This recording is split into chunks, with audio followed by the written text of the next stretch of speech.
Hello students, good morning. इस video में मैं आपको लेसन 12 के क्वेश्चन आंसर्स बताऊंगा, तो आप इस वीडियो को पूरा देखिए और समझिए। लेटर टू एन ऑथर, आपके चैप्टर का नाम है। लेटर होता है पत्र, टू एन ऑथर, ऑथर होता है लेखक। तो लेखक को या पेंटर को इसमें पत्र एक बच्ची लिखती है जिसका नाम रोजी है, और उसी के बारे में ये उसने क्या क्या लिखा उस चैप्टर में ये सब बताया गया है। तो मैं आपको इसके क्वेश्चन आंसर्स बताऊंगा। Let's start.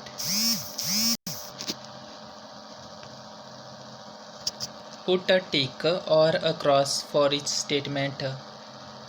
जो सही है उसके आगे आपने राइट टिक करना है और जो रॉन्ग है उसको क्रॉस लगाना है।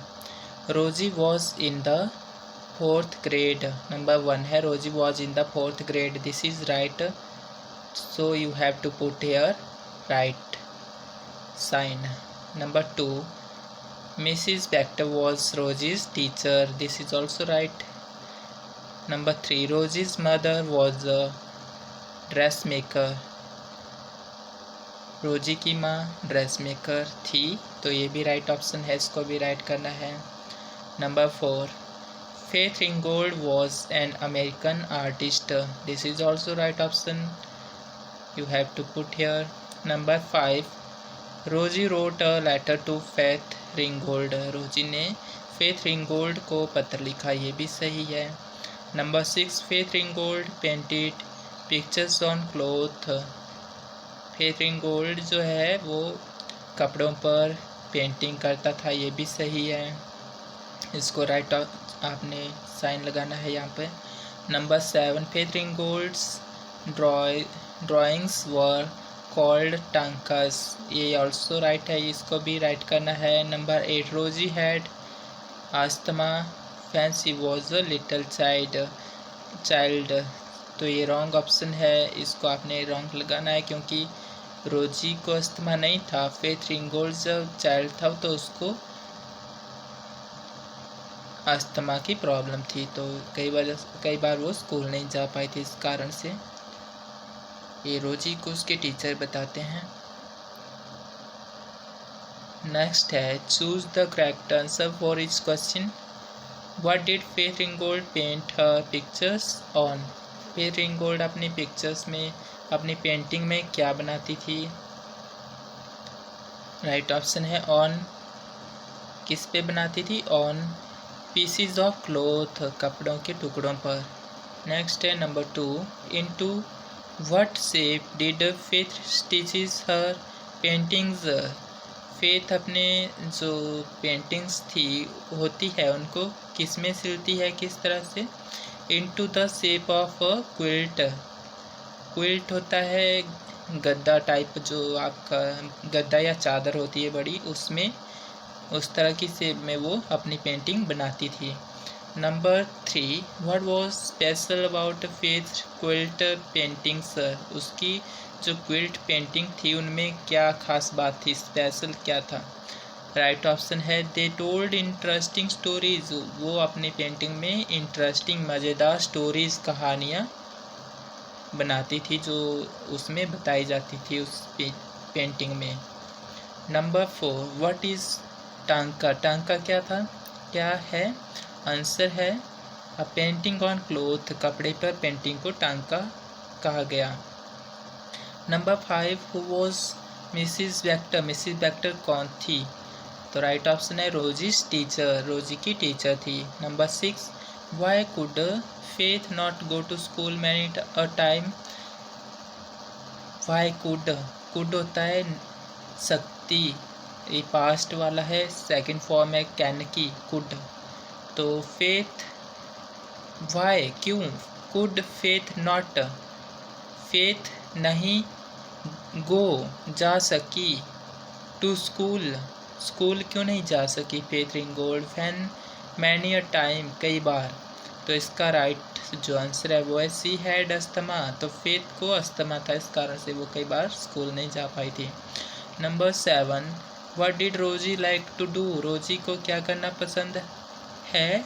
जो राइट ऑप्शन है वो है drawing and making things with cloth, कपड़ों पर ड्राइंग और अन्य चीज़ें करना, इस तरह से उसको पसंद था। Number 8, who helped Faith Ringgold learn to sew. Faith Ringgold को सिलाई करने में कौन उसकी मदद करता था? तो राइट ऑप्शन है हर मदर, उसकी माँ। तो अब हम क्वेश्चन आंसर्स देखेंगे इसके ब्रीफली। Now question 1 है, where did Faith work as a professor of art? Professor of art जो टीचर का काम फेथ कहाँ पर करती थी? तो राइट ऑप्शन है, इसका आंसर है आपका Faith Ringgold worked as a professor of art in the University of California. California की जो यूनिवर्सिटी है वहाँ पर वो एज अ प्रोफेसर, आर्ट के प्रोफेसर के रूप में काम करती थी। नंबर 2 क्वेश्चन है आपका, हु टोल्ड रोजी अबाउट फेथ रिंगोल्ड। रोजी को फेथ रिंगोल्ड के बारे में किसने बताया? राइट आंसर है इसका आपका है Rosie's teacher Mrs Vector told her about Faith Ringgold. Rosie की जो टीचर थी मिसिस वेक्टर, उसने उसको फेथ रिंगोल्ड के बारे में बताया। Question 3, who did faith right stories for. Faith किसके लिए कहानियाँ लिखती थी? तो राइट आंसर है इसका आपका है answer Faith wrote stories for children. बच्चों के लिए वो कहानियाँ लिखती थी। Question 4, why had Faith to stay in bed sometimes. Faith क्यों रुक जाती थी घर में कई बार? इन बेड मतलब कि वो आराम करने के लिए। तो इसका आंसर है faith had asthma when she was child. तो उसको अस्थमा था जब वो बच्ची थी, इस कारण से वो कई बार रुक जाती थी घर पर आराम करने के लिए बेड में।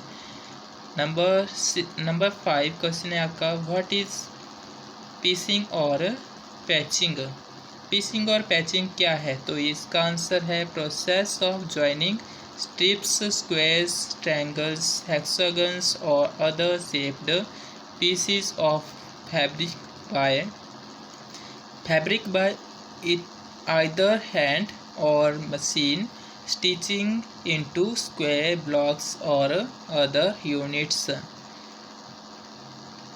तो अलग अलग तरह की शेप्स में जो कपड़े फैब्रिक मतलब कपड़े का जो पीसीज होते हैं, टुकड़े होते हैं, उनको हाथ या मशीन से सिलना और अलग अलग तरह से उनको बना के ब्लॉक्स और अदर यूनिट्स इस तरह से उनको जोड़ा जाता था स्क्वायर में।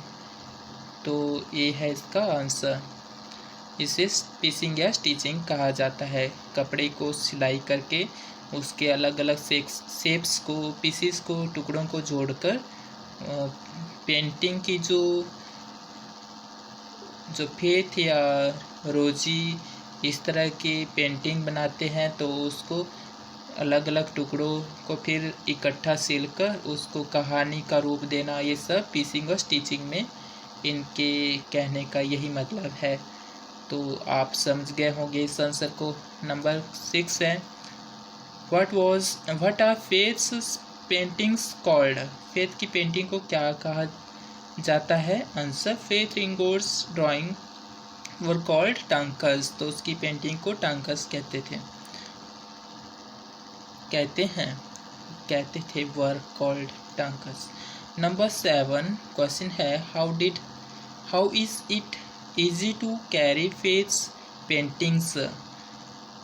हाउ इज इट इजी होता है आसान, कैसे आसान था to carry Faith's Ringgold paintings. उसकी जो पेंटिंग्स थी, ड्राइंग थी, उसको कैरी मतलब एक जगह से दूसरी जगह ले जाना। तो एक जगह से दूसरी जगह ले जाने में फेथ्स की जो पेंटिंग थी उनको वह कैसे आसान थी?